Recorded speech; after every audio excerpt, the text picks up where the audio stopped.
Տեր Լիլիթ Գալստյանը իր ելույթի ընթացքում այսպես կոչ քննադատություններ արեց, մեղադրելով իշխանություններին բռնաճնշումների մեջ, քաղաքական հետապնդումներից խոսեց։ Դուք ո՞նց եք գնահատում ընդհանրապես Հայաստանում կան այդ լրջագույն խնդիրները, մարդու իրավունքների եւ ընդհանրապես Գալստյանի այդ ուղերձների ո՞նց եք գնահատում։ Ես մի կարևոր նկատառում ունեմ այս մասով, որովհետև իրականում ապշում եմ մարդկանց երկերեսանության վրա, որովհետև ես ինքս ամբիոնից խոսելիս պատմել եմ մեր հանրությանը, թե մենք ինչ աշխատանք ենք կատարում, օրինակ միջազգային հարթակներում, եւ Տիկին Գալստյանը իմ հետ եւ իմ գործընկերների հետ ԵԱԿ խորհրդարանական վեհաժողովի պատվիրակության անդամ է եւ բազմիցս մենք այնտեղ Հայաստանի Հանրապետության հետ կապված, մարտահրավերների հետ կապված, գերիների հետ կապված շատ հարցեր ենք բարձրացնել եւ այսօր Տիկին Գալստյանը ամբիոնից հնչեցնում է, որ տեսանելի չեն իր համար մեր արած աշխատանքը։ Ես ուղղակի sense ապշում եմ, թե իմ աչքերին նայելով ինչպես կարող է նա դա այդպիսի բան ասել։ Ընդհանրապես Հայաստանի առաջ ծառացած ցանկացած մարտահրավերի։ Իսկ ինչ վերաբերվում է նրա ելույթին եւ բռնաճնշումներին, մենք հարց ուղեցինք, արդյոք կա որևիցե միջազգային կառույց, որովհետեւ հարգելի գործընկերներ, ընդհանրապես պետության բռնաճնշումների, քաղաքացիների նկատմամբ իրավունքների խախտումների մասին արձանագրում է ոչ թե իշխանությունը կամ ընդդիմությունը, որովհետև ամեն մեկն էլ մի կողմ է, այլ անկախ չեզոք կառույցներ։ Մատնանշեք մեկ կառույց, որտեղ որ մատնանշվել է Հայաստանի Հանրապետության քաղաքացիների իրավունքների խախտումներ։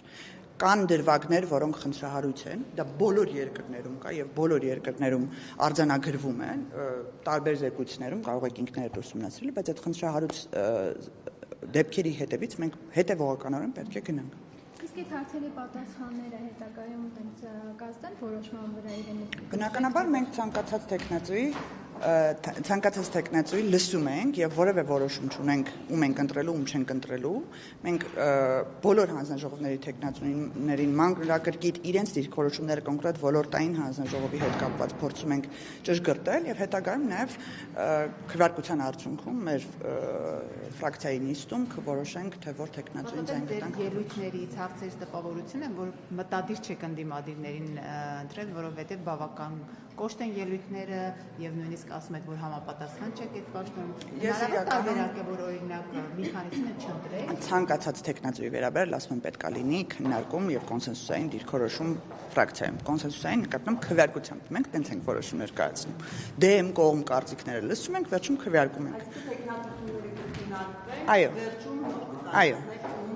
Կոնկրետ մի հարց Տիկին Նինասյան կարծում եք Լիլիթ Գալստյանը արժանի տեխնացու է նախագահելու մարդու իրավունքների եւ հանրային հարցերի։ Հարգելի գործընկերներ, մի դիտարկում նա ներկայացնում է այն քաղաքական դաշինքը, որի փաստացի ղեկավարի օրոք զանգվածային է եղել իրավունքների եւ ազատությունների խախտման դեպքերը,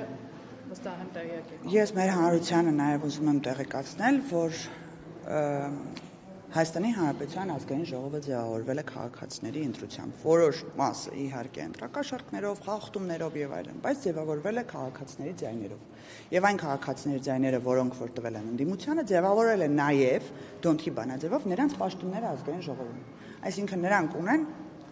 ազգային ժողովի 1 փոխոստնակ, 4 հանձնաժողով, փոխնախագահներ եւ այդ հանձնաժողովները պետքա ձևավորվեն, լիիրավ աշխատեն, իսկ նախագահի տեխնացությունը, նախագահը համակարգում է ամբողջ աշխատանքը։ Բնականաբար հանձնաժողովներում ըստ նաեւ Դոնթի բանաձևի մեծամասնությունը կազմում է իշխանության ներկայացվածությունը եւ հետեւաբար նախագծերը եւ քննարկումները անում են իշխանությունները։ Իսկ ինչ վերաբերում է ով է արժանի ով չէ, նորից եմ կրկնում։ Բազմաթիվ են դեպքերը, ոչ միայն նրանց քաղաքական ուժի, նրանց հետագծի, անցյալի, այլ նաև հիմիկվա ազգային ժողովում տեղի ունեցած խոսույթի, խոսքերի, մտածողության տարբերությունները մեր միջև եւ հսկայական է գաղափարական ճեղքը մեր եւ նրանց միջև հաշվի առնելով նաեւ մարդու իրավունքները, որտեղ մարդու իրավունքների կոնտեքստում եկեք նախորդ 5 տարին հիշենք, նրանք միայն խոսում էին իրենց քաղբանտարկյալներից, իրենց քաղաքական հետևորդներից եւ ընդհանրապես քաղաքացիների, որոնց իրավունքները կարող են խախտվել, բայց ընդհանրապես ընդդիմադիր հայացքներ չունենալ, չգիտես ինչի նրանք լռում էին։ Այդ առումով բնականաբար դա հաշվի կառնվի, բայց եկեք նորից եմ կրկնում, հաշվի առնենք, սիրելի հայրենակիցներ, որ ազգային ժողովը ձևավորվում է ընդդիմության եւ իշխանության քվոտաներով, նաև դերերով, դերաբաշխումով եւ դա է այդ բախումն է, այդ գաղափարական բախումն է, որ պետք է ծնի ճշմարտություն եւ բարօրություն ստեղծի։ Այո, եւ սահմանադրության։ Դուք պարտավորված եք ընդդիմություն նաև ընտրել։ Այստեղ պարտավորություն չկա։ Բացարձակ պարտավորություն չկա։ Մեր քաղաքական կամքն է, որ ձևավորվի ազգային ժողովը։ Բայց նաև եկեք մի կարևոր բան ասեմ, էլի մենք երազել ենք, ընդդիմություն ունենք, որ գա ազգային ժողովը աշխատի։ Եկեք հիշենք, 5 տարի մենք չենք տեսել ընդդիմություն։ Մենք ուզում ենք այդ հակադրությունը լինի մեզ, ու գաղափարական հակադրությունը, ոչ թե այդ պաթոսային, այդ ճղճիմ խոսակցությունները, որ մենք լսել ենք այս տարիների ընթացքում, այլ հստակ, թիրախային նախագծերի շուրջ, կոնկրետ հարցերի շուրջ, կոնկրետ դրվագներում։ Ոչ թե էլի գանք իրար կներեք, բայց ինչպես նախկինում է եղել, այդ բոշափչացած խոսույթը շարունակենք ազգային ժողովում։ Ես մասնագիտական որակներ նկատում էի նաև անցած խորհրդարանում ձեր համատեղ աշխատանքը իմի բերելու Հարգելի գործընկերներ, որ անկեղծ ասեմ, ես ընդդիմության ներկայացուցիչների մանավանդ Հայաստան դաշնքի անդամներից երևի տենց 1-2-ն են եղել, որոնց հետ ես ունեմ աշխատանքի փորձ համատեղ նախագծերի շուրջ, օրինակ պարոն Արտվիկ Մինասյանը շատ կառուցողական էր աշխատում մեր հանձնաժողովում եւ մենք միասին նախագծերի շուրջ շատ երկար ենք քննարկումներ ենք ունեցել, աշխատել ենք։ Տիկին Ագնեսա Խամոյանը թմրանյութերի հետ կապված ենք աշխատել։ Տիկին Գալստյանի հետ ունեցել եմ փորձառություն միջազգային հարթակներում եւ կատեգորիկ դեմ եմ այն քաղաքականությանը, որ նա է վարել, որտեղ Հայաստանի պետության դեմ է ուղղված եղել։ Այն ամենը ինչ արել է Տիկին Գալստյանը։ Բարեգործությունը որքան կհաջողվի պարել հենց ԿՊ-ի կողմից, որովհետև ասում են, որ շատ ժամանակավոր բնույթ է այս ամեն ինչը տևելու եւ շուտով մենք կտեսնենք նույն ծեծուջարդը, հայհոյանքները եւ հենց ԿՊ-ն կխախտի այս կանոնները։ Շատ լավ հարց եք տալիս։